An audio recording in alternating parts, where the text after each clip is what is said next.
காவிரியின் குறுக்கே மேகதாதுவில் அணை கட்டுவதில் தீவிரம் காட்டி வருகிறது கர்நாடக அரசு. இந்நிலையில் இது தொடர்பான சுற்றுச்சூழல் அனுமதி கோரி மீண்டும் விண்ணப்பித்திருக்கிறது.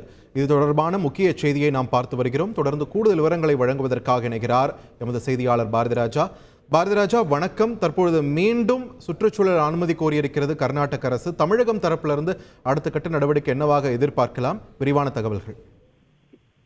கண்டிப்பாக இந்த காவிரி விவகாரத்தை பொறுத்த மட்டும் மேகதாது அணை கட்டுவதில் கர்நாடக அரசு தீவிரம் காட்டி வருகிறது. குறிப்பாக இந்த காங்கிரஸ் அரசு ஆட்சி அமைத்த போதே மேகதாது திட்டம் இந்த ஆட்சிக்குள் தொடங்கப்படும், அதாவது மேகதாது அணை கட்டுவதற்கான பணிகள் தொடங்கப்படும் என தெளிவாக தெரிவித்திருந்த நிலையில் தற்போது அதற்கான ஒரு அழுத்தமாகத்தான் ஒரு கடிதம் எழுதப்பட்டிருக்கிறது மத்திய சுற்றுச்சூழல் அமைச்சகத்திற்கு. ஏனென்றால் கடந்த 6 வருடத்திற்கு முன்பே இந்த அணை கட்டுவதற்கான திட்ட வரைவு அறிக்கை தயார் செய்யப்பட்டு அது மத்திய அரசின் சுற்றுச்சூழல் அமைச்சகத்திற்கு ஒப்புதலுக்காக அனுப்பப்பட்டிருந்தது. ஆனால் தற்போது வரை அந்த கடிதம் மீது, அந்த மனு மீது எந்த விதமான நடவடிக்கையும் எடுக்கவில்லை.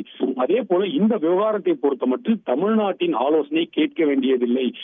இது தொடர்பாக ஏற்கனவே தமிழக அரசு உச்சநீதிமன்றத்தை நாடியிருந்தாலும் கூட உச்சநீதிமன்றம் எந்த இடத்திலும் மேகதாது அணை திட்டத்திற்கு தடை என்ற வார்த்தையை குறிப்பிடவில்லை.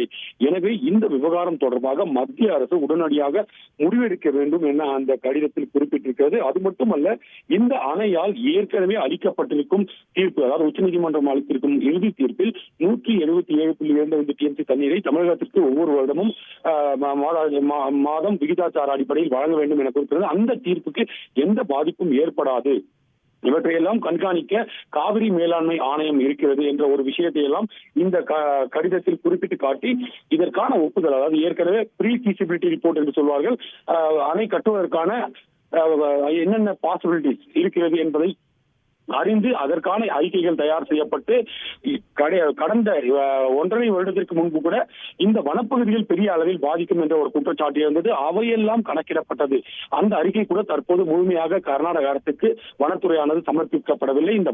இந்த அணை கட்டுவதால் எவ்வளவு மரங்கள் பாதிக்கப்படும், எவ்வளவு வனவிலங்குகள் பாதிக்கப்படும், எவ்வளவு வருவாய் நிலங்கள் பாதிக்கப்படும் என்ற அனைத்து விவரங்களையும் வனத்துறை மூலமாக கொடுக்க வேண்டும் என உத்தரவிட்டிருந்தது குறிப்பிடத்தக்கது. இந்த அறிக்கை கிடைப்பதற்கு முன்பே, அதாவது அதிகாரப்பூர்வமாக அரசுக்கு இன்னும் அந்த அறிக்கை கிடைக்கவில்லை, கிடைப்பதற்கு முன்பே இது போன்ற ஒரு அழுத்தத்தை மத்திய அரசிற்கு கர்நாடகாவைச் சேர்ந்த காவிரி நீராவரி நிகம மண்டலம் ஆனது கடிதமாக எழுதியிருக்கிறது. இந்த மேகதாது அணை திட்டத்தை பரிசீலித்து, குறிப்பாக 6 வருடத்திற்கு முன்பே நாங்கள் திட்ட வரைவு அறிக்கையை உங்களுக்கு சமர்ப்பித்திருக்கோம். அதில் மிக தெளிவாக குறிப்பிட்டிருக்கோம், இந்த அணை கட்டுவதால் தமிழகத்திற்கு எந்த பாதிப்பும் இல்லை. அது தவிர கர்நாடகாவை பொறுத்த மட்டில் மின் உற்பத்திக்கு இது மிக ஏதுவாக இருக்கும். 400 மெகாவாட் மின்சாரம் இந்த அணை திட்டத்தால் நாங்கள் பெற்றுக்கொள்ள முடியும். அது மட்டுமல்ல, 67 அடி உயரம் கொண்ட இந்த அணை கட்டுவப்படுவதால் உச்சநீதிமன்ற உத்தரவுப்படி அவ்வப்போது மாதாந்திரம் தண்ணீரும் திறந்துவிடப்படும் என்பதையும் இந்த கடிதத்தில் சுட்டிக்காட்டி ஒட்டுமொத்தமாக அடுத்த கட்ட அழுத்தத்தை கர்நாடக அரசு தற்போது மத்திய சுற்றுச்சூழல் அமைச்சகத்திற்கு கடிதமாக கொடுத்திருக்கிறது. நன்றி பாரதிராஜா, உங்களுடைய விரிவான தகவல்களுக்கு. செய்திகளை உடனுக்குடன் தெரிந்து கொள்ள உடனே சப்ஸ்கிரைப் பண்ணுங்க.